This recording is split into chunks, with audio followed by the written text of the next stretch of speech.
This has to be one of my most unexpected and surprising trips of all time. Unexpected इसलिए क्योंकि एक रात पहले तक मैं कहीं जाने वाला हूँ, मुझे नहीं पता था। This is as random as it gets. Surprising इसलिए बिकॉज इंटरेस्टिंगली मेरे आगे जो बैठे थे, लाइक फ्लाइट में मेरे आगे वाली सीट में जो बैठे थे, he turns out to be a Bollywood actor and legend, very famous Bollywood actor. And by the way, जा रहा हूँ मैं मुंबई, और क्यों जा रहा हूँ देखो पता लगेगा।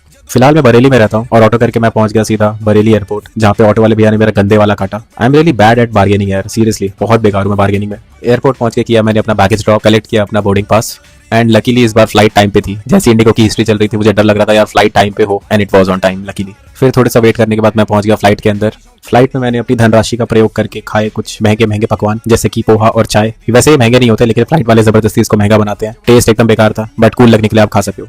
जैसे कि मेरे आगे वाले बंदे को देखो, ये बंदा बैठ के मूंगफली खा रहा है फ्लाइट में, and turns out he is a very famous Bollywood actor also. He is mister Sanjay Mishra. कितनी चम्मच? चम्मच एक ही, उससे चीनी 2 बार। You might be knowing him, of course we'll be knowing him. He's a very famous and होती है मुंबई में। और फ्लाइट से उतरते ही सबसे पहला काम मैं करता हूँ, जो कि बहुत जरूरी था। I had another cup of tea। मैंने फ्लाइट में अभी चाय पी थी और उतर के मैंने फिर से चाय पी रहा हूँ, बिकॉज जैसी मेरी सिचुएशन चल रही है, I will not be surprise कि मेरी कोई नस काटे और उसमें से भी चाय ही निकले। मैं इतनी चाय पीता हूँ। It was around 6-6:30 in the evening and traffic एकदम पीक पे था मुंबई के। I went to my company's office, collected some important documents, और इतनी दूर आया हूँ, बकचोदी करने तो नहीं आया हूँ ऑफ कोर्स। डॉक्यूमेंट्स कलेक्ट करने के बाद I took another long drive around 1.5 hour, reached CST and checked into seafarers club Mumbai.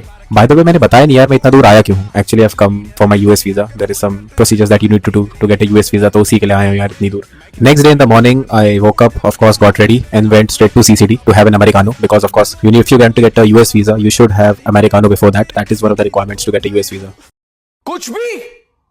और यूएस एम्बेसी के आसपास मैंने कोई भी क्लिप्स वगैरह रिकॉर्ड नहीं की, बिकॉज जिंदा रहकर मुझे बहुत मजा आता है। खैर, stage 1 of my US visa is completed, my biometrics is done, and then in the evening एक वॉक पे निकला मैं। I enjoyed this majestic view of the Chhatrapati Shivaji Maharaj Terminus, so beautiful. और उसके सामने यू सी इतनी भीड़, हाँ ये लोग आराम वड़ा पाव खा रहे हैं। This is as per if you go by the food vloggers, it is one of the best vada pav of Mumbai. मेरे को बिल्कुल भी नहीं पसंद है। I think it is highly overrated. Whenever I come to Mumbai, it is always so damn nostalgic to me, because मैंने अपनी life का एक बहुत बड़ा चंक मुंबई में स्पेंड किया है। I really love the vibe here. Of course, people are very busy and it is very crowded, but I really have very good memories from Mumbai. So yes, good old days. So next day it's time to leave Mumbai. मेरी around 12 बजे दोपहर की flight थी। So I left early actually. I woke up at around 6:45 and left at around 7:45 and then reached Mumbai Airport Terminal 1. Same procedure again. Baggage drop किया, अपना boarding pass collect किया, security कराई, had some very good breakfast at Mumbai Airport Terminal 1 and then back to Bareilly.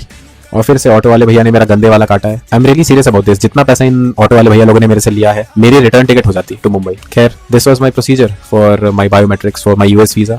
Next procedure is my US visa interview. और अगर मेरा अगला blog नहीं आया तो समझ जाना कि भाई के पैसे